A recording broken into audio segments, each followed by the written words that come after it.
Okay.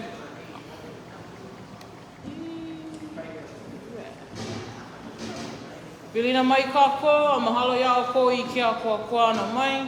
This is a series co-sponsored by HK West Maui Community Fund, the University of Hawaii and Maui College Hawaiian Studies Department, and the Kui Petition Hui, and co-hosted by Naʻe Kaneo Maui Cultural Center of Lahaina and the Hui Ala Aina o Kamalulu Lele. These lectures occur monthly. The series features a host of new and established scholars, also innovators in their research work on Hawaii and Hawaiian communities. We proudly present this to you via Zoom and live through HK West Maui's Facebook page, and also live in person at the Naʻe Kaneo Maui Cultural Center. Tonight's presentation, Movement, Solidarity, and Cellular Allies. Healani Sonoda is the chair for Lāhui Hawaii Political Action Committee. She is also a leading organizer for Oahu Water Protectors to drain the Navy fuel tanks at their Red Hill storage facility. Healani is also in the ongoing efforts to protect Wailupe burial caves from desecration. She is also a kako'o in the protection of Mauna Kea movement. Give a virtual round of applause and live round of applause for tonight's speaker, Lāhui, Healani Sonoda.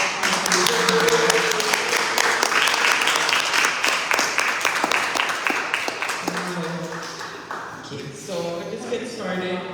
So the talk is on solidarity and settler allies. First of all, I'm just going to go through the agenda. Introductions. I'm going to just introduce myself and why I'm talking about settler allies, which is an interesting topic. Settlers versus natives.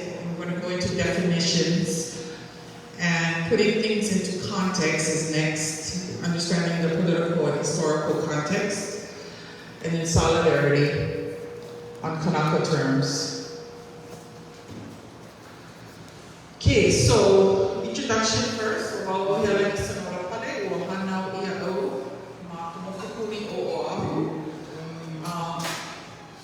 O Ko'uma o Kaohao no Kauai no Oahu ame Hawaii.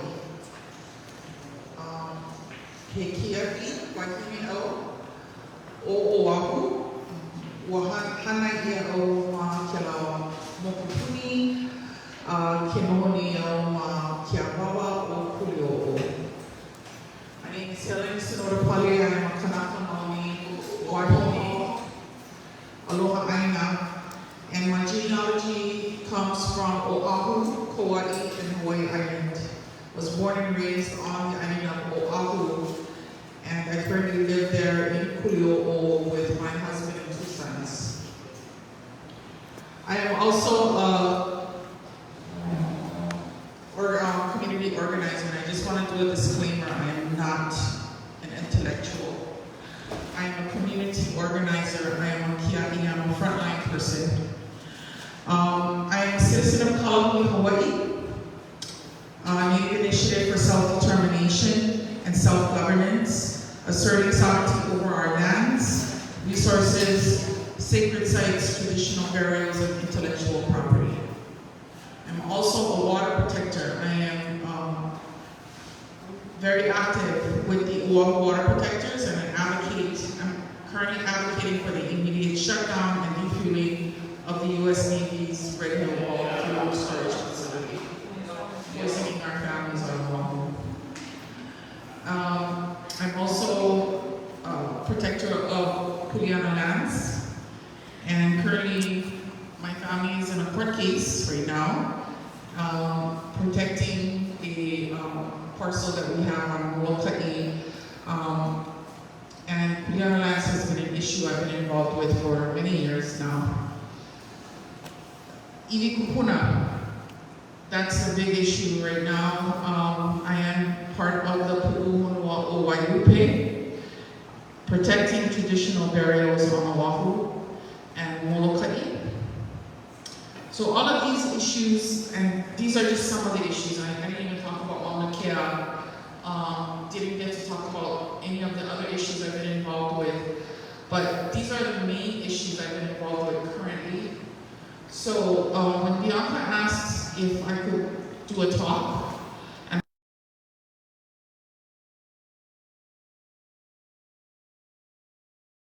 look at what was underlying all of these issues and what has been some of the issues I've had to deal with over the past few months, and that has been dealing with settler allies.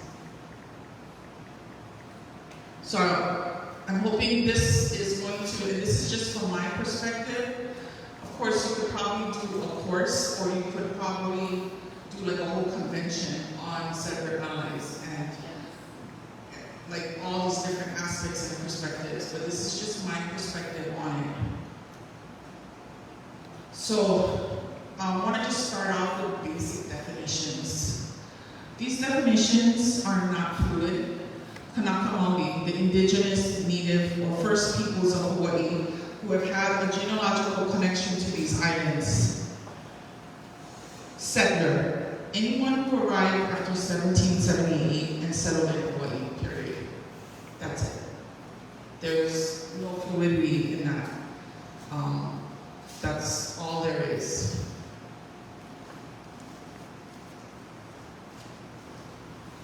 Okay, colonization. So to help you understand the political and historical context of settlers here in Hawaii, I'll just give you a few definitions.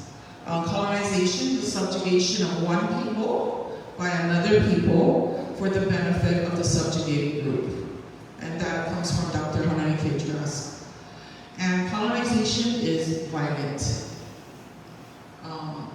And violence comes in many forms. So Hawaii was colonized by the United States. We are being subjugated by the United States or Americans for their benefit. Settler colonialism. Settler colonialism follows colonization when the invader stays. It's not a historical event, so it didn't happen in one time in history, but it's an ongoing structure. Settler states continue to hold indigenous resources in trust with little regard for the self-determination of the people. So our settler state is the state of Hawaii, and they're holding all our lands in trust for our benefit, but we never really benefit from it. So those are just I mean, it's a lot more complex than that, but I just wanted to put it in a context so you guys understand how to move on. Any questions? Okay. Hawaii is an illegally occupied colony of the United States. So, for those of you, and I was hoping I wouldn't have to go through the whole historical thing, but it's always good to go through it, you know. So, historical timeline, real fast, right? The Hawaiian Kingdom was recognized as a nation among the family of nations. The United Hawaiian Kingdom was formed in 1810. We were invaded by the U.S. military and illegally overthrown by the American businessmen that resided here in 1893. Then the U.S. Congress tried to annex Hawaii to the U.S. through a joint resolution rather than through a treaty in 1898. Hawaii was created the 50th state of the U.S. through a vote that did not have all the options on the ballot. We basically had two options: stay a territory, become a state. Despite that, we were taken off the United Nations list of territories to be decolonized. Part of our colonization has been our languages banned in 1896. 2 million acres of Hawaiian Kingdom Crown government lands were stolen by the U.S. Hawaiian cultural practices and way of life was criminalized by American missionaries. Our queen was imprisoned in her own palace, and our history was stolen from us. I just learned about the overthrow when I went to college.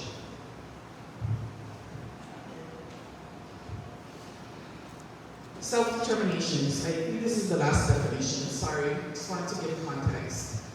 Self-determination is a human right that is recognized by the United Nations, that is afforded to all indigenous peoples.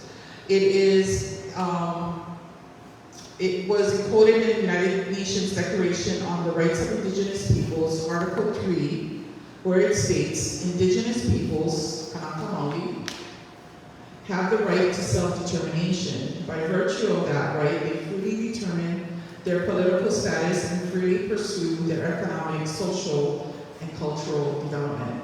All Indigenous peoples, including Hawaiians, have a right to self-determination as defined under international law, not under the U.S. laws. Okay? So that's kind of like the context, okay? So we're a colony of the U.S., we were colonized, invaded, we're illegally occupied, they tried to annex us, and they tried to trick us into becoming a state.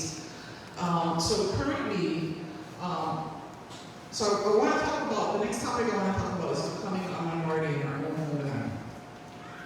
Okay, because this is important when it comes to settler colonialism. When Captain Cook arrived on the Hawaii shores in 1778, we had a thriving population of 800,000. He brought with him diseases. Him and explorers that came afterwards brought diseases that Hawaiians had no immunity to, and it decimated our population. By 1950, there were 82,203 Kanaka Maoli left on the planet. And that's how many of us passed away. That's how, that was a population collapse that happened. In 1884, when you look at the stats, that would be the last year we would actually be a majority in our own homeland, in 1884. And since then, we've been a minority. We've been we've been a very small number in our own homeland. So if you look at the stats, we were 98% of the population in 1850, and then by 1896, we were 36% of the population. So that's not even a century, that's like, what is that, 46 years? We went from becoming almost all the population to a very small population here in Hawaii. Okay, some were hopeful that we would die out.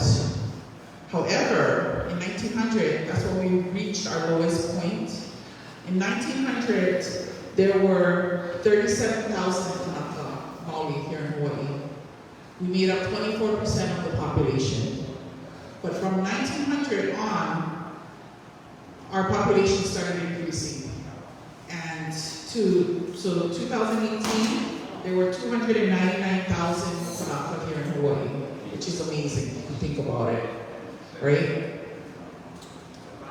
We recovered our population almost. But however, the settler population continued to grow. With sugar, pineapple, those industries brought in lots of immigrant laborers. U.S. militarization and tourism brought waves of settlers to our shores. And despite hopeful thinking by those that overthrew our kingdom and tried to annex our nation, we did survive. Interesting quote, Stanford B. Dole went all across the U.S. to push for annexation, to push for Hawaii to be annexed into the United States. When he was in Chicago, someone in his delegation was quoted as saying this: "There is no denying the Native Hawaiian race is doomed to die out, just as the Indians are in the United States. It is the inevitable result of civilization in both cases." Genocide. Yeah, it was genocide. So, wanting us to disappear. And it's all over the newspapers around that time in the debates around annexation.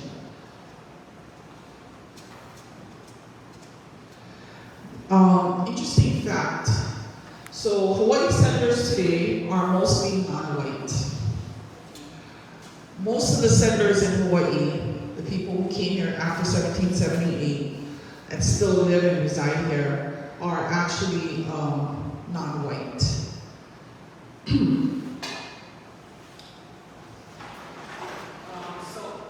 Right now our population is 1,300,000. And the native population is 299,000. So consistently throughout the century, we've been kind of staying at that 20% of the population. And despite the fact that our population is booming, the number of settlers still coming in offsets that, and we still remain a minority in our homeland.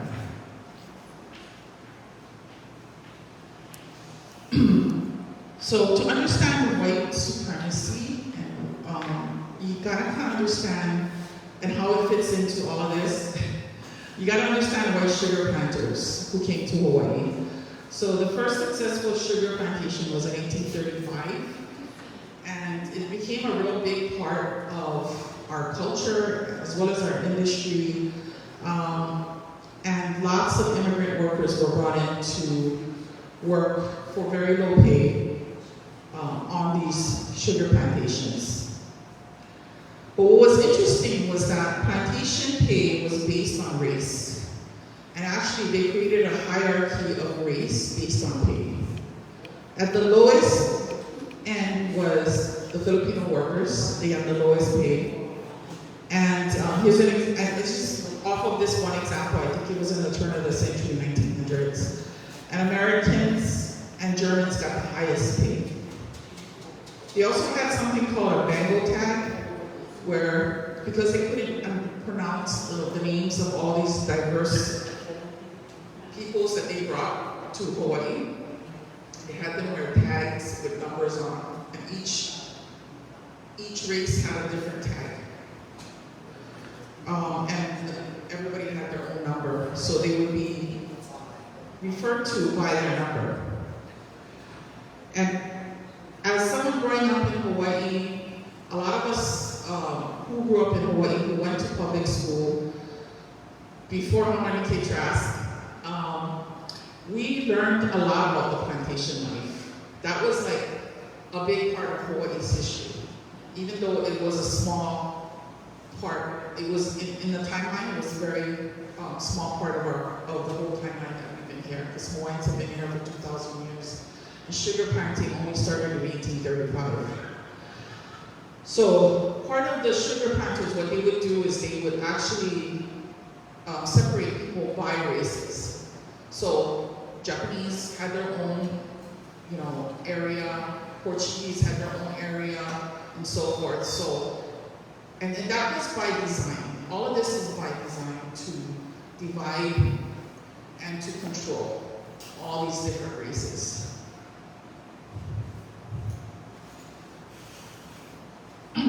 So Dean Saranillo, in his write-up in Asian Settler Colonialism, he states, an analysis of white supremacy is thus argued to be critical to a settler of color critique of the U.S. empire.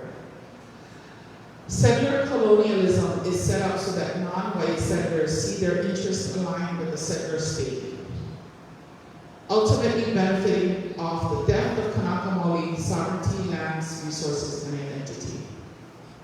So the way, from the time of the sugar plantations, the way things were set up was that non-white settlers saw themselves aligned more with the white planter than they did with Kanaka Maoli.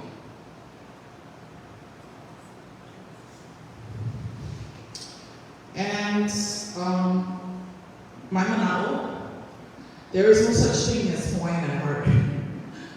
The ultimate aim of settler colonialism is to supplant the native, is to replace us. That's the ultimate aim. And you have to think about that whenever you think about everything the state does to us, and whenever you think about settlers rewriting history.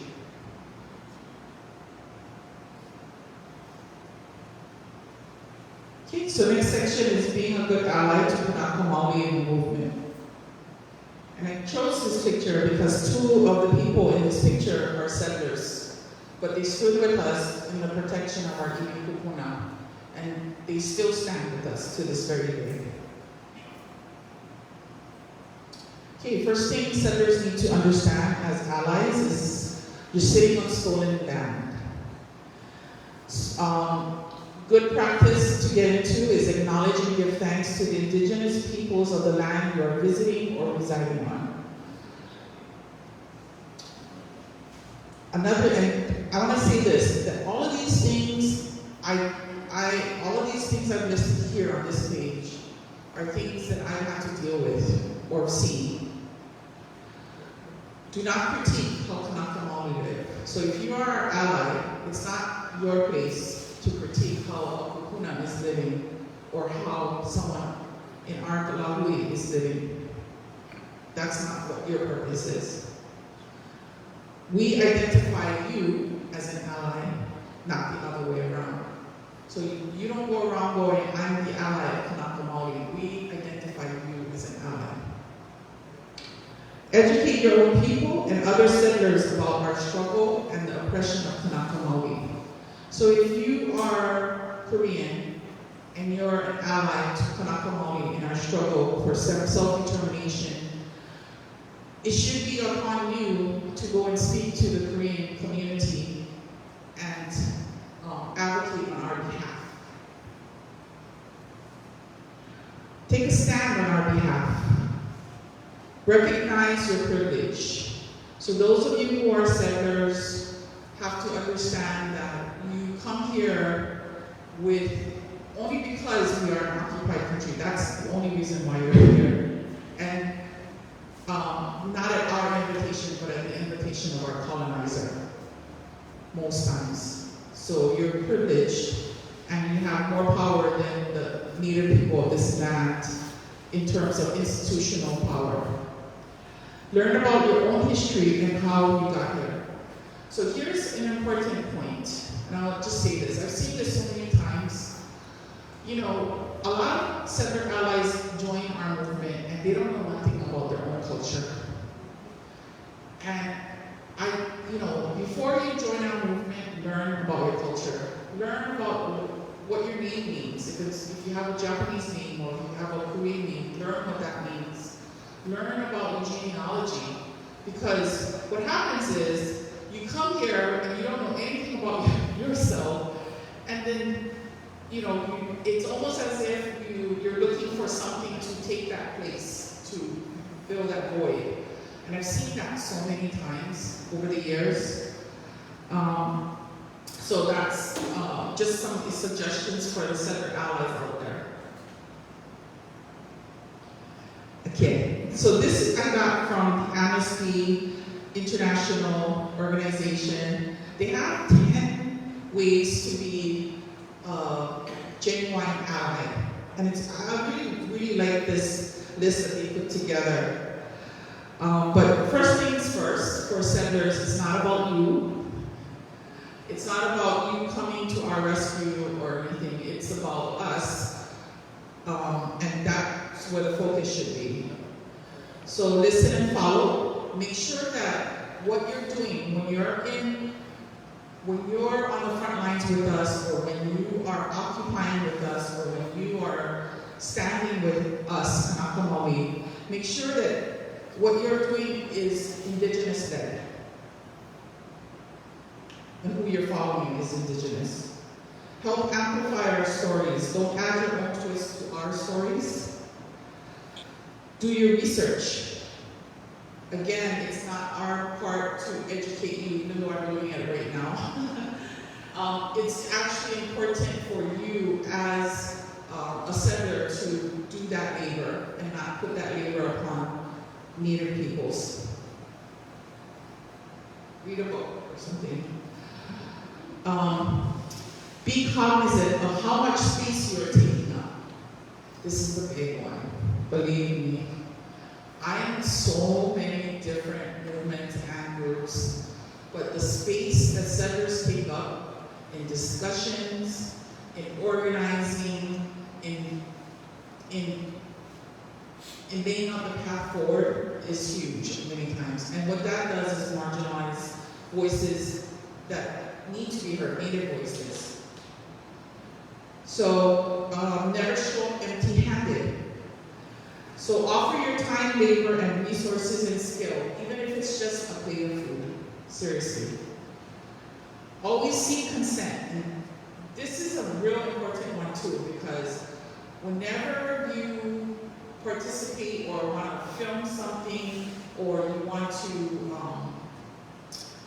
attend something, you always should seek consent. And it's not just a one-time, I got consent from this kupuna who's so well respected, now I can go do everything under the sun with aloha aina kiai. It's more of a constant seeking of consent. You have to constantly seek consent in different spaces and in different situations. Be responsible for yourself.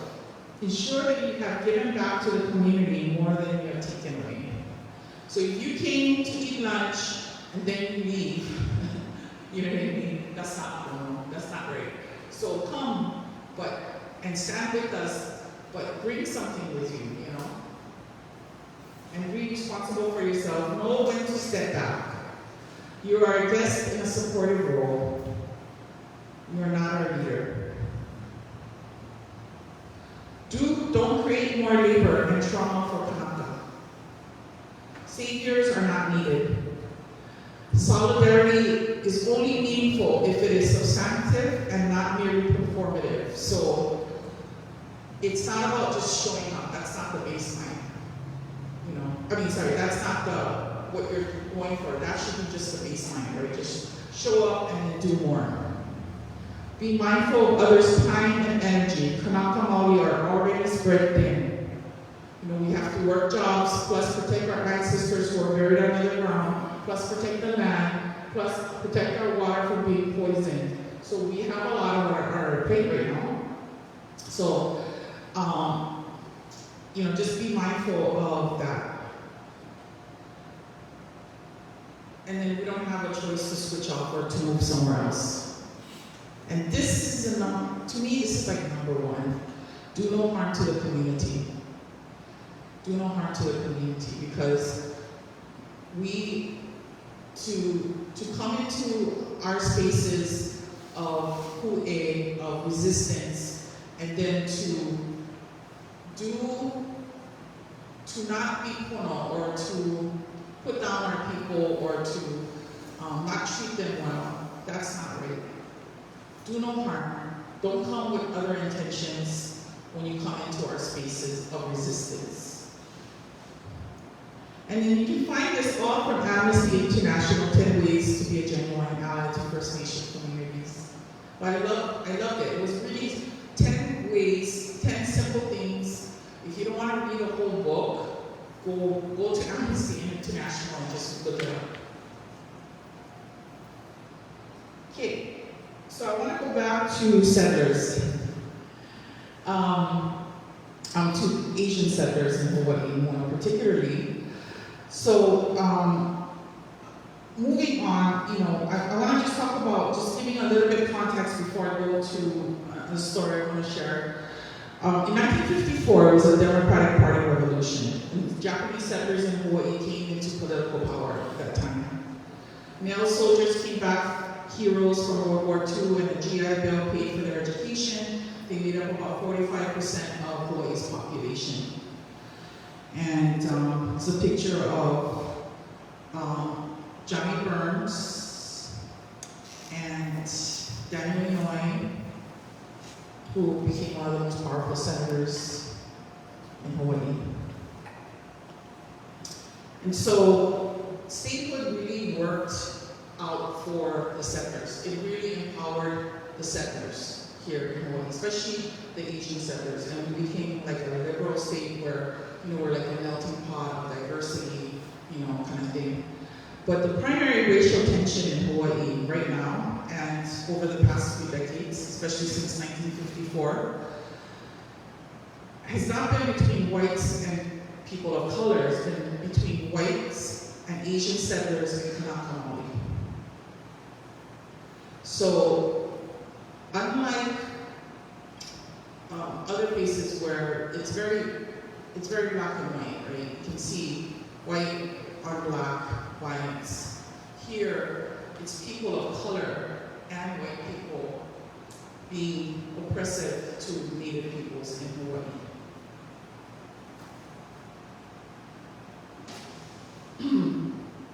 In 1999, she was the OHA trustee back then.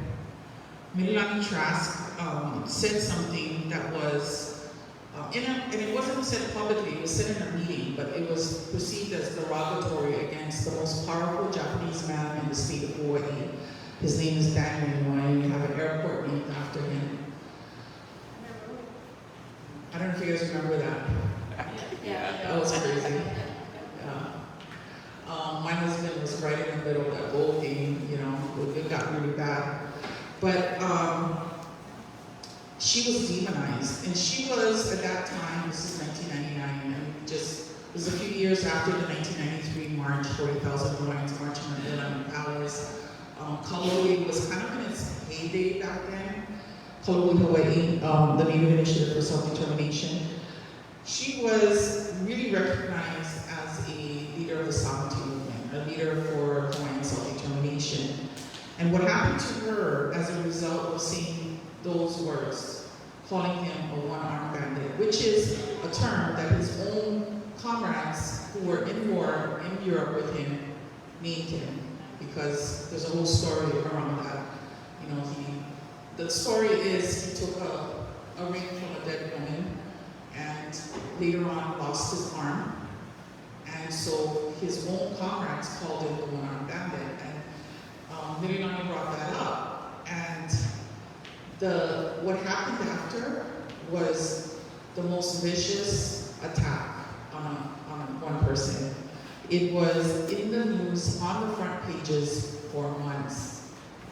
It was just basically the demonizing of this Hawaiian woman, female leader, on behalf of, because she said something derogatory about a settler Asian man who happened to be the most powerful man at that time too, for many years after. So what happened, and I want to share this story because what happened afterwards is a great example of settler allies coming forward. So in 2000, a group called Local Japanese Women for Justice formed. No one told them to come together, no one told them what to do. They just came together and formed. They were under the leadership of a woman named Ikoko Sasa and Ida Yoshinaga. And they wrote a letter in the Star Advertiser defending Healani Trask as a Hawaiian leader and calling it out for what it was, which was settler racism against a Native leader. And here's an excerpt from their letter. They say, as local Japanese, we are living and prospering on Native Hawaiian ancestral lands. Can we imagine Japan being occupied by a foreign government and foreign citizens whose way of life, culture, and language subjugate Japanese people?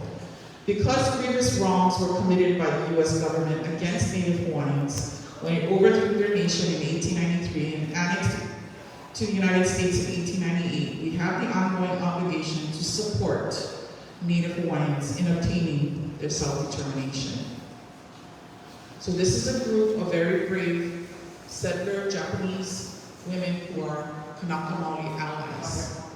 And what happened to them afterwards was also appalling too. One of them actually got disinherited by her family. Her father helped her uncle start the ABC stores, and she was taken out of that will. So they came up across a lot of hatred and a lot of finger pointing back at them. So what they did is what a true ally does. They put themselves in harm's way on behalf of Kanaka. And that's what they did. And I just want to say this because, you know, I'm in the movement for so many years, and now I'm dealing with so many different groups, but really, if you want to be an ally, you better get trained. You better go check yourself and understand your place in our movement for liberation. Because our plate is full, and we cannot, we need you, I must say that. I mean, I have wonderful settler allies that I work with. Our plate is full, and we need you, but at the same time, we can cause more damage than actually help. And I think that's what my whole point is. Last topic, solidarity has to be on Kanaka terms. So if you stand in solidarity with us, it has to be on our terms, not on yours. So there's a debate going on right now on a term called settler aloha aina. I don't know if you guys heard about that. It's kind of an academic discussion going on, and aloha aina, it translates to mean aloha meaning love, and aina meaning land, and love for our land. And so aloha aina also is like the rallying call for our liberation. It's also, it means so many different things. It's part of like, it's a core value for Hawaiians, for Kanaka. It is what we call ourselves. It's descriptive. It's like it's an actual action. You know, when we aloha aina, we're protecting what we love. And like I said in the beginning, we come from the land. Our genealogical connection is to the land. And so when we say we love the land, we're saying we love our mother. Because our mother is the land. Her name is Papahana Moko. Asking permission. So I have issues on this terminology. And I'll tell you why. But I want to just say that I don't have anger towards or any kind of pity with the people who created this term. I just wouldn't use it myself, nor would I encourage other people to use it. Because number one, asking permission. So if you are a settler of aloha aina, who gives permission for people to use this? Do you give it to yourself?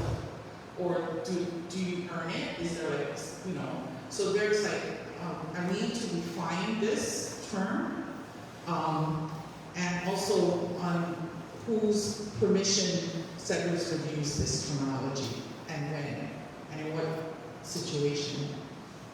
Taking up more space. So although the intentions behind the creation of this term was good, we've already made enough space for settlers. So I believe that the mana'o, or the thought behind creating this terminology, was to allow for those that stand with us and foster, and work in the land, and foster this love of land. But at the same time, I think Kanaka should be done with making space for settlers, because they've taken up enough space already. Similar to the local identity, so there used to be a debate back in the 90s about the terminology local. And local, and this is from Dr. Manike Trask, actually blurs the true history of settlers, right? So they don't want to be called settlers, but they want to be called local. And what it does is it connects them more to this place and supplants Hawaiians and takes Hawaiian identity. I don't know how many local people, I don't know what local people call themselves when they go out of Hawaii. You know, do they call themselves Hawaiian, or do they say, I'm Filipino via Hawaii? I mean, what? And I've heard settlers say that they are Hawaiian when they're outside of Hawaii, because they're from Hawaii. And that is part of, that's genocide. That's like stealing and erasing who we are as Kanaka. Genealogy matters. So, like I said before, Aloha Aina, it speaks to our genealogical tie to the land. And settlers do not have that. And it can be confused as us giving them more, like, it can be confused as them taking more of our identity. And our identity stems from the land and our love for the land. And like I said, settlers should actually learn about their own culture and history before they try to usurp ours. Okay, this is the last one. So if you want to read more about this issue, you can read Dr. Wahikia Maile's article, his essay, I think he's going to publish it, called Solidarity's Promise and Peril, the Case of Settler Aloha Aina in Hawaii. And he says this in the end: in Hawaii, could someone be a Malihini Aloha Aina, a Haole Aloha Aina? The point I'm trying to make here is the translation of indigenous ecological ways of being like Aloha Aina developed in philosophy, practice, subjectivity, and political ideology into modes of solidarity should continue to be inhabited and carefully considered.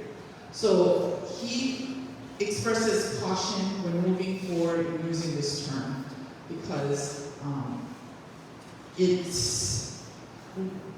really need to kind of create the boundaries about how this term is used.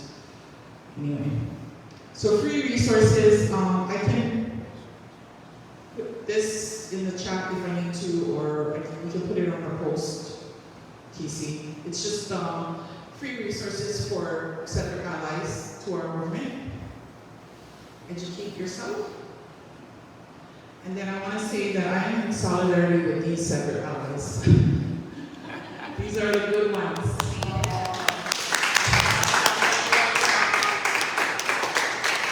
So, and I apologize if I made it seem like all settlers are bad. They're not, but they need to be put in their place in the movement, especially.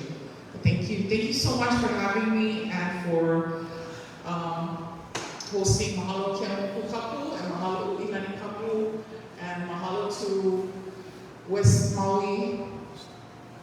What is it called? HK West Maui Community Fund. HK West Maui. Sorry, I haven't finished. Mahalo, mahalo. Thank you for allowing me to share.